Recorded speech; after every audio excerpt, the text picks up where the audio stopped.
അതായത് അവള് രാവിലെ സാധാരണ ഷിഫ്റ്റ് കഴിഞ്ഞാൽ നേരെ റൂമിലേക്ക് പോകും. കഴിഞ്ഞ ദിവസം അത് തന്നെയാണ് വിളിച്ചു പറഞ്ഞത്. ഷിഫ്റ്റ് കഴിഞ്ഞിറങ്ങി വീട്ടിലേക്ക് അല്ലെങ്കിൽ റൂമിലേക്ക് പോകണമെന്ന് പറഞ്ഞു. പക്ഷേ എങ്കിൽ അവൾ പോകുന്ന വഴിക്ക് റെയിൽവേ ട്രാക്കൊന്നും ഇല്ല.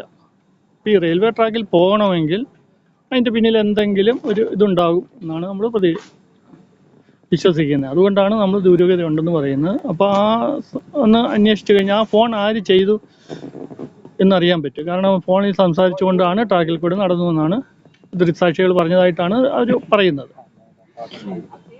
ജോലി സംബന്ധമായി മറ്റെന്തെങ്കിലും പ്രശ്നങ്ങളൊക്കെ ഇല്ല, അത് നമുക്ക് വളരെ സന്തോഷമുള്ളതാണ്. അല്ലാതെ അതിനെപ്പറ്റി ജോലി ചെയ്യാൻ ബുദ്ധിമുട്ടാണെന്നോ അങ്ങനെയൊന്നും നമ്മളോട് പറഞ്ഞിട്ടില്ല. അങ്ങനെ ജോലി സ്ഥലത്ത് പ്രശ്നമുള്ളതായിട്ടൊന്നും നമുക്ക് ഇതുവരെ ഒന്നും പറഞ്ഞിട്ടില്ല.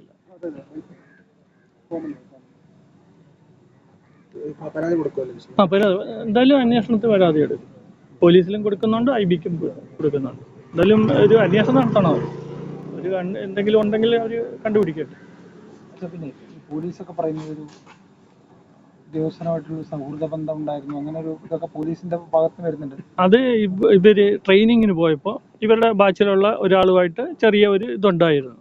അപ്പോൾ അത് ഇടയ്ക്കിടയ്ക്ക് അത് അങ്ങനെ ഒരു ഫോൺ വിളിയൊക്കെ ഉണ്ടായിരുന്നു. പിന്നെ അതുമായിട്ട് ബന്ധപ്പെട്ടാണോ അന്നേരം വിളിച്ചിരുന്നതെന്നും ഇത് സംഭവിച്ചതെന്നും നമുക്ക് അന്വേഷണത്തിൽ കണ്ടുപിടിക്കണം. അതിനു വേണ്ടിയാണ് നമ്മൾ അന്വേഷണം ആവശ്യപ്പെടുന്നത്. വീട്ടിലൊക്കെ അറിയാമായിരുന്നു ഇങ്ങനെ വിളിക്കുമെന്ന് നമ്മളോട് പറഞ്ഞിട്ടുണ്ട്. ഹാപ്പി ആയിരുന്നു ലാസ്റ്റ് വിളിക്കുന്ന സമയത്തൊക്കെ? നമ്മളോട് കുഴപ്പം. ഇപ്പൊ ആറ്റുകാലിൽ പോയി പൊങ്കാലയൊക്കെ ഇട്ട് വളരെ സന്തോഷത്തോടു കൂടി തിരിച്ച് നമ്മൾ റൂമിൽ കൊണ്ടുവിട്ടതാണ്.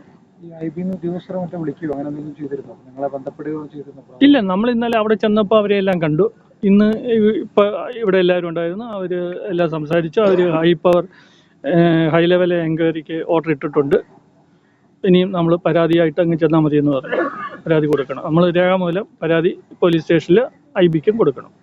അപ്പോൾ ഇനി പരാതിയായിട്ട് മുന്നോട്ട് പോകാനാണ് നമ്മുടെ തീരുമാനം.